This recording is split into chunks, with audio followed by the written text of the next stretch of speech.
वैड Wilson expressway पर Ajax और उसके आदमियों के काफिले पर घात लगाता है। घात लगाने के दौरान विल्सन दर्शकों को वह घटनाएं दिखाता है जिससे वह डेडपूल बन जाता है। कनाडाई विशेष बल के ऑपरेटिव के रूप में अपमानजनक तरीके से बर्खास्त किए जाने के बाद विल्सन एक स्वतंत्र भाड़े के सैनिक के रूप में काम करता है जब तक कि उसकी मुलाकात वेनेसा नामक एक वेश्या से नहीं होती। वे रोमांटिक रूप से जुड़ जाते हैं और 1 साल बाद वह उसके विवाह के प्रस्ताव को स्वीकार कर लेती है।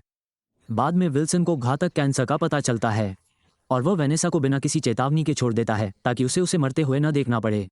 एक रहस्यमय भर्तीकर्ता विल्सन के पास आता है और उसे उसके कैंसर के लिए एक प्रायोगिक उपचार प्रदान करता है। उसे एजेक्स और एंजल डस्ट द्वारा संचालित प्रयोगशाला में ले जाया जाता है जो उसके शरीर में छिपे म्यूटेंट जीन्स को जगाने के लिए डिज़ाइन किए गए सीरम को इंजेक्ट करते हैं। वे विल्सन को उसके किसी भी उत्परिवर्तन को सक्रिय करने के लिए कई दिनों तक यातना देते हैं, लेकिन सफलता नहीं मिलती। जब विल्सन को एजेक्स का असली नाम फ्रांसिस पता चलता है और वो उसका मजाक उड़ाता है तो एजेक्स विल्सन को एक हाइपोबेरिक चैम्बर में छोड़ देता है जो समय समय पर उसे सप्ताहांत में दम घुटने के कगार पर ले जाता है। यह अंततः एक पुनर्योजी उपचार कारक को सक्रिय करता है जो विल्सन के कैंसर का प्रतिकार करता है, लेकिन उसके पूरे शरीर पर ट्यूमर जैसे निशानों के साथ उसे गंभीर रूप से विकृत कर देता है। वह चैम्बर से भाग जाता है और अजाक्स पर हमला करता है, लेकिन जब उसे बताया जाता है कि उसकी विकृति को ठीक किया जा सकता है तो वह नम पड़ जाता है। अराजकता में अजाक्स विल्सन को वश में कर लेता है और उसे अब जलती हुई प्रयोगशाला में मरने के लिए छोड़ देता है। विल्सन अपनी नई उपचार क्षमताओं के कारण बच जाता है और वेनेसा की तलाश करता है। वो उसे यह नहीं बताता कि वह जीवित है क्योंकि उसे डर है कि वह उसके नए रूप को अस्वीकार कर देगी। अपने सबसे अच्छे दोस्त वीजल से सलाह लेने के बाद विल्सन इलाज के लिए अजाक्स का शिकार करने का फैसला करता है। वो एक सामूहिक निगरानीकर्ता बन जाता है, वीजल से डेडपूल नाम अपनाता है, उसे एक मृत पूल में उठाता है और एल नामक एक बुजुर्ग अंधी महिला के घर में चला जाता है। अगले वर्ष के दौरान वह अजाक्स के कई सहयोगियों से पूछताछ करता है और उन्हें मार डालता है जब तक कि एक भर्ती करने वाला अजाक्स के ठिकाने का खुलासा नहीं कर देता। ये जानकारी डेडपूल को घात लगाने की अनुमति देती है।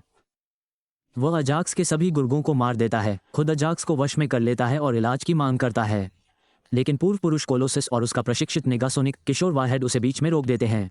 शामिल होने के लिए मनाने का प्रयास करता है,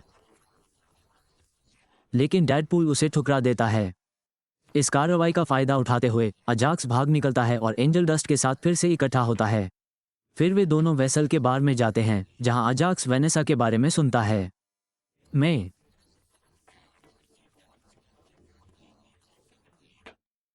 जवाब में डेडपूल कोलोसिस और नेगासोनिक को उसे वापस लाने में आदमियों के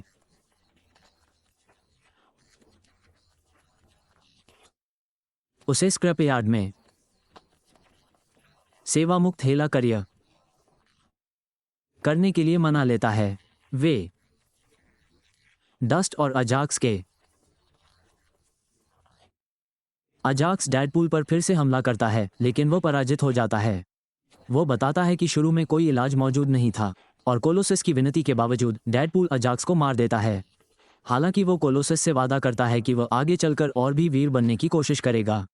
वेनेसा फिर गुस्से में विल्सन को उसे छोड़ने के लिए डांटती है, लेकिन जब वह उसका विकृत चेहरा देखती है और असली कारण जानती है कि वह उसके पास वापस क्यों नहीं आया, तो